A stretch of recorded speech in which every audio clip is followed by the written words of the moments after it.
Shri Shri Ramakrishna Kathamrita 1884 9ই November একাদশ পরিচ্ছেদ। স্বস্বরূপে থাকা কিরূপ? জ্ঞানযোগ বড় কঠিন। ঠাকুর একটু চুপ করিলেন ও মহিমাদি ভক্তদের দেখিতেছেন। ঠাকুর শুনিয়াছিলেন যে মহিমাচরণ গুরু মানেন না। এইবার ঠাকুর আবার কথা কহিতেছেন।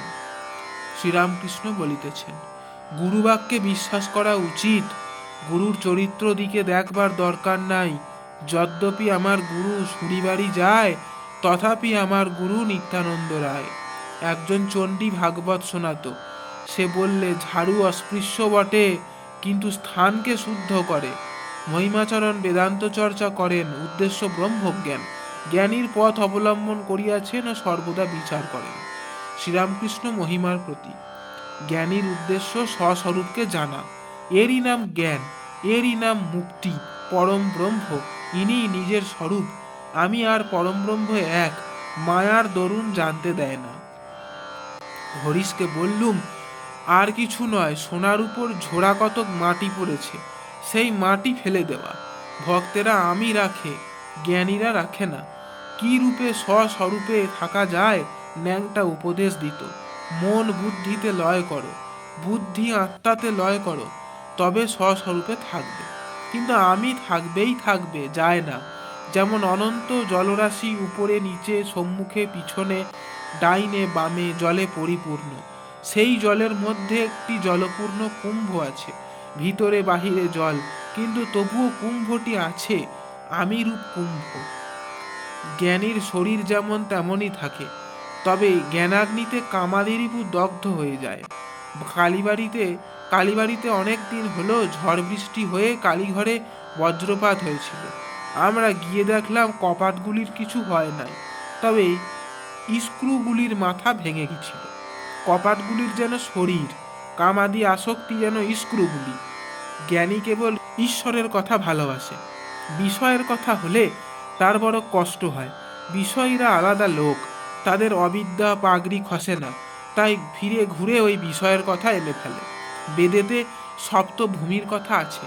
পঞ্চম ভূমিতে যখন জ্ঞানী ওঠে, তখন ঈশ্বর কথা বই শুনতেও পারে না আর বলতেও পারে না। তখন তার মুখ থেকে কেবল জ্ঞান উপদেশ বেরোয়। এই সমস্ত কথায় শ্রীরামকৃষ্ণ কি নিজের অবস্থা বর্ণনা করিতেছেন? ঠাকুর আবার বলিতেছেন, বেদে আছে সচ্চিদানন্দ ব্রহ্ম। ব্রহ্ম একও নয়, দুইও নয়, এক দুইয়ের মধ্যে।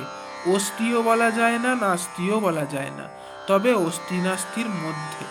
শ্রীরামকৃষ্ণ, রাগ ভক্তি এলে, অর্থাৎ ঈশ্বরে ভালোবাসা এলে, তবে তাকে পাওয়া যায়।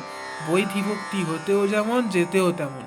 এত জপ, এত ধ্যান করবে, এত যাগযজ্ঞ হোম করবে, এই উপাচারে পূজা করবে, পূজার সময় এই মন্ত্রপাঠ করবে, এই সকলের নাম বৈধি ভক্তি। হতেও যেমন, যেতেও তেমন। কত লোক বলে, আর ভাই কত হবিষ্য করলুম, কতবার বাড়িতে পূজা করলুম আনলুম, কিন্তু কি হলো? রাগ ভক্তির কিন্তু পতন নাই। কাদের রাগ ভক্তি হয়? যাদের পূর্বজন্মে অনেক কাজ করা আছে, অথবা যারা নিত্য সিদ্ধ। যেমন একটা পোড়ো বাড়ির বন জঙ্গল কাটতে কাটতে নল বসানো ফোয়ারা একটা পেয়ে গেল। মাটি সুরকি ঢাকা ছিল, যেই সরিয়ে দিলে অমনি ফরফর করে জল উঠতে লাগলো। যাদের রাগ ভক্তি তারা এমন কথা বলে না। তাই কত হবিষ্য করলুম, কিন্তু কি হলো? হ্যাঁ, যারা নূতন চাষ করে তাদের যদি ফসল না হয় জমি ছেড়ে দেয়। খানদানি চাষ ফসল হোক আর না হোক, আবার চাষ করবেই। তাদের বাপ পিতামহ চাষাগিরি করে এসেছে, তারা জানে যে চাষ করেই খেতে হবে। যাদের রাগ ভক্তি তাদেরই আন্তরিক, ঈশ্বর তাদের ভার লন। হাসপাতালে নাম লেখালে আরাম না হলে ডাক্তার ছাড়ে না। ঈশ্বর যাদের ধরে আছেন তাদের কোনো ভয় নাই। মাঠের আলের উপর চলতে চলতে যে ছেলে বাপকে ধরে থাকে, সে পড়লেও পড়তে পারে যদি অন্যমনস্ক হয়ে হাত ছেড়ে দেয়, কিন্তু বাপ যে ছেলেকে ধরে থাকে সে পড়ে না। বিশ্বাসে কি না হতে পারে? যার ঠিক তার সব তাতে বিশ্বাস হয়। সাকার নিরাকার রাম কৃষ্ণ ভগবতী উদেশে যাবার সময় রাস্তায় ঝড় বৃষ্টি এলো। মাঠের মাঝখানে আবার ডাকাতের ভয়। তখন সবই বললুম রাম কৃষ্ণ ভগবতী, আবার বললুম হনুমান। আচ্ছা, সব বললুম, এর মানে কি? কি জানো? যখন চাকর বা দাসী বাজারের পয়সা লয়, তখন বলে বলে লয়, এটা আলুর পয়সা, এটা বেগুনের পয়সা, এগুলো মাছের পয়সা, সব আলাদা। সব হিসাব করে লয়ে তারপর দেয় মিশিয়ে। ঈশ্বরের উপর ভালোবাসা এলে কেবল তাঁরই কথা কইতে ইচ্ছা করে। যে যাকে ভালোবাসে তার কথা শুনতে ও বলতে ভালো লাগে। সংসারী লোকেদের ছেলের কথা বললে বলতে বলতে লাল পড়ে। যদি কেউ ছেলের সুখ্যাত করে তো অমনি বলবে, ওরে তোর খুড়োর জন্য পা ধোবার জল আন।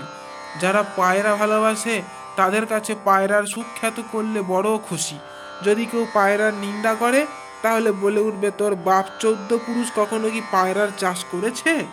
ঠাকুর মহিমাচরণকে বলিতেছেন, কেন মহিমা সংসারী, কেননা মহিমা সংসারী। শ্রীরামকৃষ্ণ মহিমার প্রতি সংসার একেবারে ত্যাগ করবার কি দরকার? আসক্তি গেলেই হলো। তবে সাধন চাই। ইন্দ্রিয়দের সঙ্গে যুদ্ধ করতে হয়। কেল্লার ভিতর থেকে যুদ্ধ করাই আরও সুবিধা। কেল্লা থেকে অনেক সাহায্য পাওয়া যায়। সংসার ভোগের স্থান এক একটি জিনিস ভোগ করে অমনি ত্যাগ করতে হয়। আমার স্বাদ ছিল সোনার গোট পরি, তা শেষে পাওয়াও গেল। সোনার গোট পরলুম, পরবার পর কিন্তু তৎক্ষণাৎ খুলতে হবে। পেঁয়াজ খেলুম আর বিচার করতে লাগলুম, মন এর নাম পেঁয়াজ। তারপর মুখের ভিতর একবার এদিক আর ওদিক, একবার সেদিক করে তারপর ফেলে দিলুম। জয় ঠাকুর মশাই।